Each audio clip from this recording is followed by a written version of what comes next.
Complication sir. మా generation ఇప్పుడు కొత్తగా మీకు కూడా మనందరికీ ఒక చిన్న కాంప్లికేషన్ ఏంటంటే, అప్పుడు మీరు వీళ్ళు ఫ్రస్ట్రేటెడ్ వాళ్ళు పాండి బజార్లో కూర్చున్నారు, అక్కడ వెళ్ళొద్దు, నెగిటివిటీ నుంచి దూరంగా ఉండాలి, మనం ఎందుకు అక్కడ వెళ్ళాలని దూరంగా ఉండి మీ పని మీద మీరు ఫోకస్ చేశారు.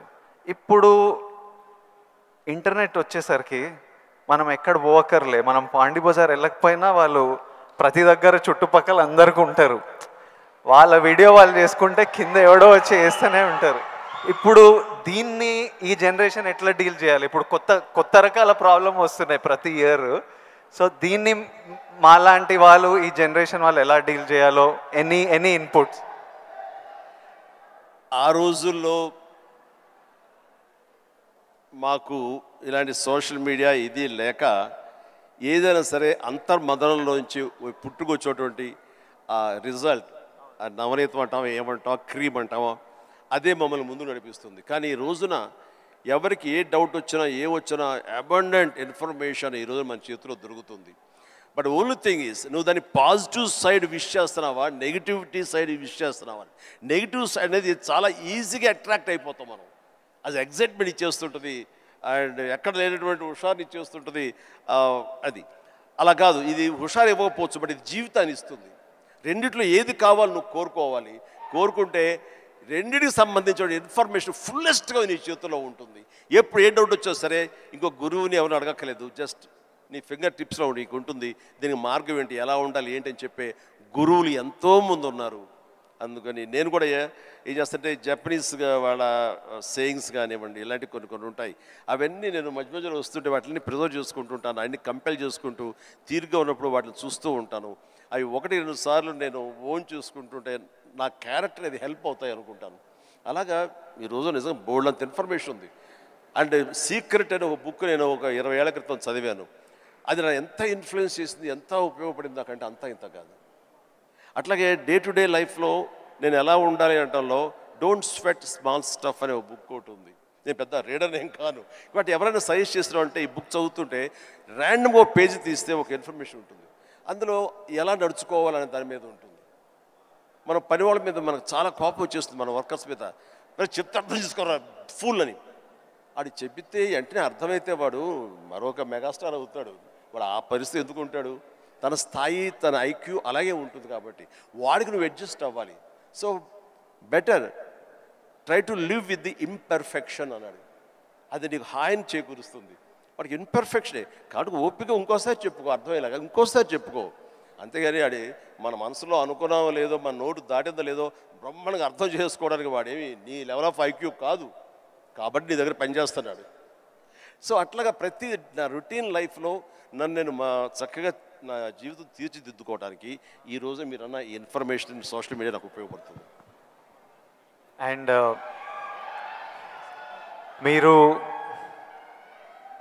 మీరు మెగాస్టార్ అవ్వకముందు మీరు కూడా ఒక మిడిల్ క్లాస్ ఫ్యామిలీ నుంచి వచ్చారు. వీళ్ళంతా మీరు ఈ సక్సెస్ చూసే ముందు all of you have come from struggling families, wanting to change your life, wanting big dreams. we wanted to know, I personally wanted to know, మీకు మీ ఇప్పుడు mega star, mega family, huge family, అందరికీ మీరు guiding light, founder, origins. ఇవన్నీ అవ్వకముందు మీకెవరు ఒక family star? మీ family star ఎవరు? Course మా నాన్నగారే నా ఫ్యామిలీ స్టార్. నాన్నగారు ఎవరికైనా సరే ఆయన ఫ్యామిలీని ఎలా చూసుకుంటారు అనేది నేను ఆయన దగ్గర నుంచి నేర్చుకున్నాను. నాకు మా ఫ్యామిలీ హీరో అయినా, నా ఫ్యామిలీ స్టార్ అయినా మా నాన్నగారే. మా అమ్మకు 5-6 మంది చెల్లెళ్ళు ఉండేవాళ్ళు. మా తాత చనిపోయారు, వీళ్ళ దిక్కులేని వాళ్ళు అయిపోయేవాళ్ళు. మా నాన్నగారికి అరాకొర జీతం అయినా సరే ఆ జీతంలో వాళ్ళ మరదలను కూడా చేరదీసి అందరికీ పెళ్ళిళ్ళు చేసి వాళ్ళందరినీ తన బిడ్డలా చూసుకున్నారు. నాకు అనిపించింది ఫ్యామిలీ వాల్యూస్ కాపాడుకోవడానికి ఒక వ్యక్తి అనేవాడు నిర్ణయించుకుంటే వాళ్ళకి ఎలాంటి ఢోకా లేదు. అందుకనే నేను కూడా ఫ్యామిలీస్కి ఎంత విలువిస్తాను అనేది నేను సురేఖ కలిపి, ఫ్యామిలీ ఎంత ఎదిగినా ఎవరి ఫీల్డ్లో వాళ్ళ ఎంత హైట్స్కి వెళ్ళినా ఒక్కొక్క అకేషన్లో మనందరం కలిసిగా మనం ఉండాలి. ఆ 3-4 డేస్ మనం కలిసి ఉండటం మూలంగా మళ్ళీ ఉండే ఇన్హిబిషన్స్, భేషజాలు, చిన్న అరాకొర ఉండేటువంటి మిస్అండర్స్టాండింగ్స్ ఇవన్నీ కూడా సమసిపోయి మనం ఎంతో మళ్ళీ మన బాండింగ్ చాలా స్ట్రాంగ్గా ఉంటుంది. సో ఇదే విధంగా మనం వెళ్ళొచ్చు అంటాను. మొన్న ఈ మధ్య సంక్రాంతికి అలాగే కలిసాము. దానికి ఎన్ని నెలలు ఎఫర్ట్స్ ఉన్నాయో తర్వాత పక్కన పెట్టి, ఎందుకంటే అందరూ సెలబ్రిటీసే కాబట్టి. బట్ దాని రిజల్ట్ ఏంటి, అమెరికా మేము వెళ్ళినప్పుడు ఏమంటే ఆ ఫోటో చూస్తుంటే ఇంత బిజీ పీపుల్ ఇలా కలిసి సంక్రాంతి బాగా స్పెండ్ చేస్తున్నారే, మనం ఇలాగే ఉంటాము, మనం కూడా అనుకుని కలవచ్చు కదా, ఎందుకు కలవం అనేది ఆ ఫోటో మాకు ఎంత ఇన్ఫ్లుయెన్స్ చేస్తుంది. ఆ పిక్చరు ఇది మీరు ఎంత గ్రేట్ మెసేజ్ ఇచ్చారు మీరు అనేది అంటుంటే వో థ్యాంక్ యూ అనుకున్నాను. మీరందరు కలిసి సెలబ్రేట్ చేస్తుంటే మేమంతా చాలా ఎంజాయ్ చేస్తాం. మీరు దోశలు చేస్తుంటారు అందరి కోసం. మీరు ఎలాంటి సినిమాలు చూడడానికి ఇష్టపడతారు Chiru sir? What films do you enjoy watching?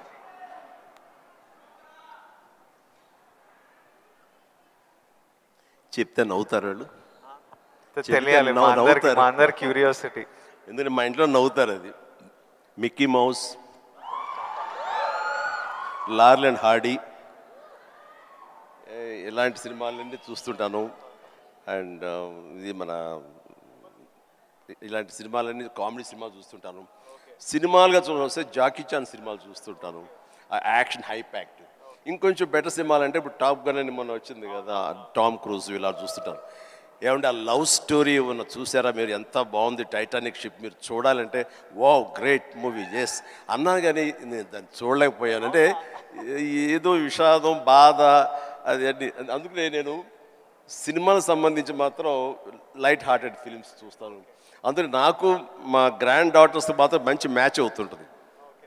అందుకని వాళ్ళు ఎంతసేపటికి కోకో మిలన్ ఇలాంటివి కొంచెం చూస్తూ ఉంటారు, నేను కూడా వాళ్ళతో కూర్చొని అలా చూస్తూ ఉంటాను. వాళ్ళు వెళ్ళిపోతారు కానీ ఇంకా అలా చూస్తూనే ఉంటాను. ఏమండి ఆపేయండి వెళ్ళిపోయాడు, అవునా కదా బాగానే ఉందని. అంటే ఆ మిక్కీ మౌస్ వాటిలో ఉండే టైమింగ్ అని అది కానీ ఆ క్రియేటివిటీ చాలా ఇంట్రెస్టింగ్ ఉంటుంది, అలా చూస్తూ ఉంటాం. అందుకనే నవ్వుకుంటారు ఎవరైనా సరే. And one last question sir, మన లైఫ్ ఐ నో పర్సనలీ నా లైఫ్ చాలా మారిపోయింది last 10 yearsలో.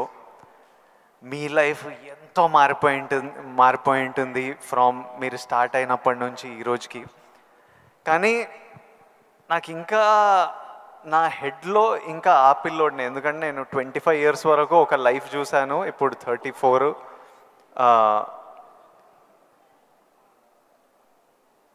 I want to know, ఇంకొన్ని అలవాట్లు అలా ఉండిపోతాయి. ఫర్ ఎగ్జాంపుల్ కొన్ని మిడిల్ క్లాస్ అలవాట్లు, అలానే మీరు ఎంత లగ్జరీ ఎంత డబ్బు చూస్తున్నా కొన్ని హ్యాబిట్స్ అలా ఉండిపోతాయి. ఫర్ ఎగ్జాంపుల్ నేను ఇప్పటిదాకా నా షాంపూ బాటిల్ అయిపోతే ఇంకా దాంట్లో నీళ్లు నింపి ఇట్లా షేక్ చేసి పోసుకొని అప్పుడే బాటిల్ పడేస్తాను, లేకపోతే నా వల్ల కాదు పడేయడం. అట్లాంటిది మీకేం హ్యాబిట్స్ ఉన్నాయి ఈ రోజు వరకు? నా మనసును టచ్ చేసావు. నేను నా గోడు చెప్పుకుంటాను.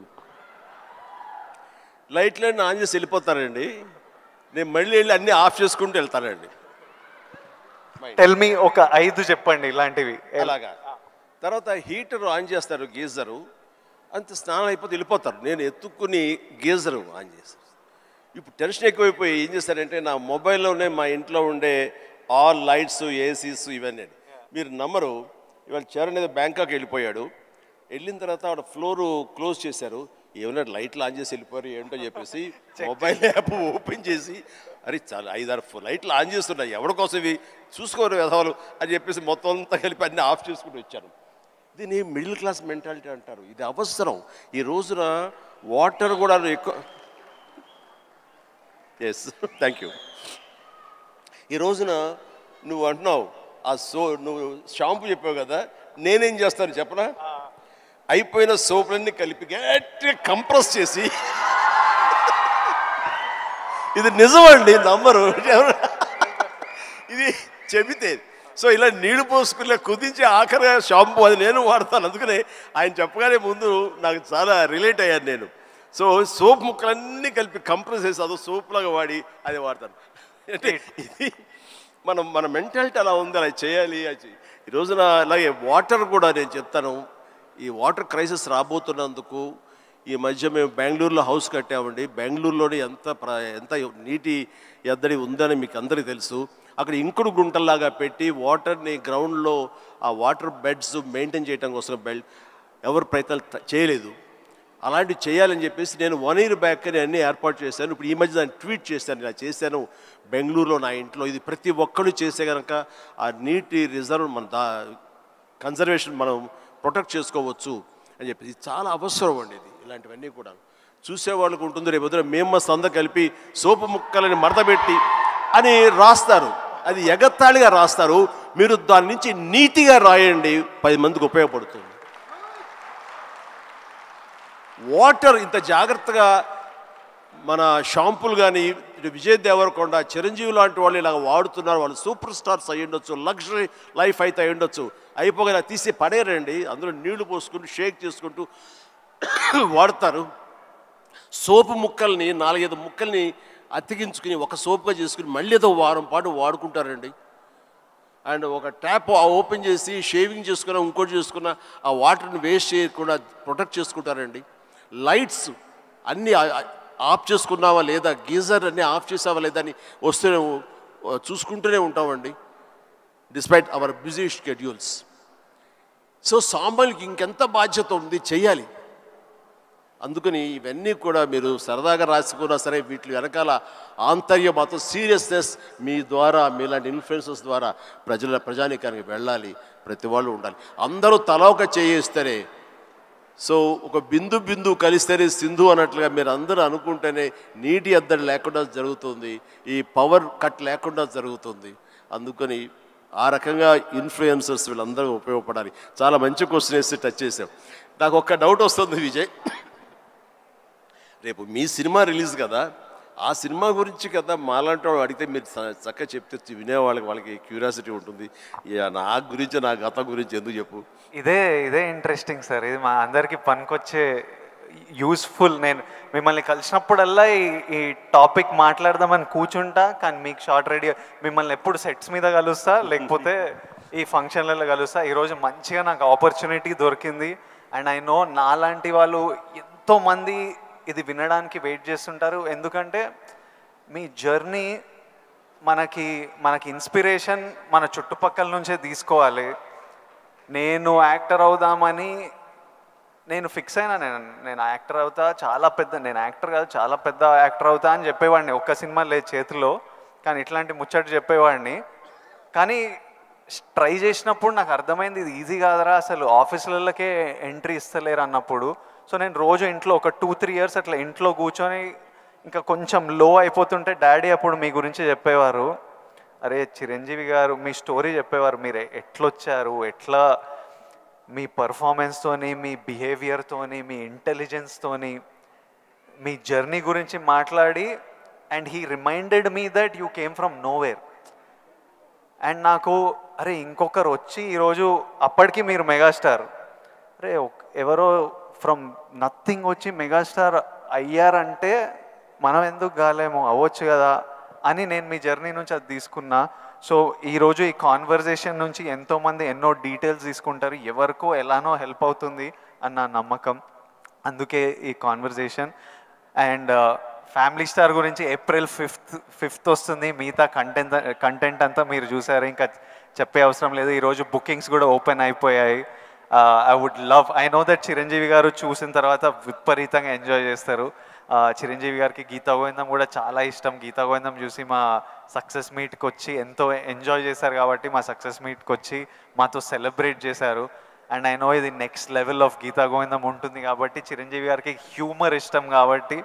ఇంకోటి చెప్పాలి మీకు, నేను సినిమాలు చేస్తుంటే ఎప్పుడు మా టీమ్ ఒకటి ఉంటుంది, నా ఫ్రెండ్స్, నా మేనేజర్, వాళ్ళు ఎప్పుడు విజయ్ నువ్వు ఎప్పుడు ఇట్లా సీరియస్ సినిమాలు చేస్తావు, ఎప్పుడు ఏదో రియలిస్టిక్గా ఉండాలని, ఇట్లా కాదు, మేము యాజ్ ఫ్యాన్స్ మా హీరో అల్లరి చేస్తుంటే స్క్రీన్ మీద ఎంజాయ్ చేస్తాము అని నేను అర్థం చేసుకోకపోయేవాడిని. ఊరికే మీ ఎగ్జాంపుల్ ఇచ్చేవారు, చిరంజీవి గారు స్క్రీన్ మీద అల్లరి చేసి డ్యాన్స్ చేసి అట్లా మమ్మల్ని ఎంటర్టైన్ చేస్తే మేము ఎంత ఎంజాయ్ చేస్తాము అని నాకు గుర్తు చేసి మీ సినిమాలు రిలీజ్ అయినప్పుడల్లా నాకు పంపిస్తారు. ఈ చూడు, ఇప్పటిదాకా మొన్న వాల్టేర్ వీరయ్య అవి కూడా పంపిస్తూ, చూడు చిరంజీవి గారు ఇట్లా చేస్తే మేము థియేటర్లో ఎంత ఎంజాయ్ చేసామని. ఫైనల్గా అల్లరి చేసిన చిరంజీవి గారు ఈ సినిమాలో, and they are all happy my team. So hopefully you will enjoy the film too. And finally should we surprise Chiranjeevi గారు? Should we do the surprise లాస్టా? దానికన్నా ఒక్క సెకండ్ ముందు we have a few more activities. Actually మీకు నేను ఉన్నానని గుర్తు చేద్దాం అనుకున్నా. So all the very best. ఎందుకంటే నాకు గీతా గోవిందం, పరశురామ్ అండ్ తన దీంట్లో నాకు చాలా ఇష్టం. అందుకని అండ్ మాకు ఒక్కొక్క సినిమా రిలీజ్ అయ్యే ముందు ఎంత ఉంటుందంటే ఈ రోజుకి ఇన్ని సినిమాలు రిలీజ్ అవుతుంటే ఫస్ట్ సినిమా రిలీజ్ అవుతుంది అంత కంగారుగా అంత ఇదిగా ఉంటుంది. సో తన హార్ట్ నేను ఇప్పుడు చూడగలను.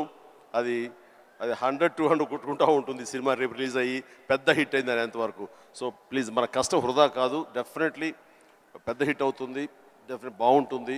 అందులో ఫ్యామిలీ మ్యాన్ అనేసరికి మన యూత్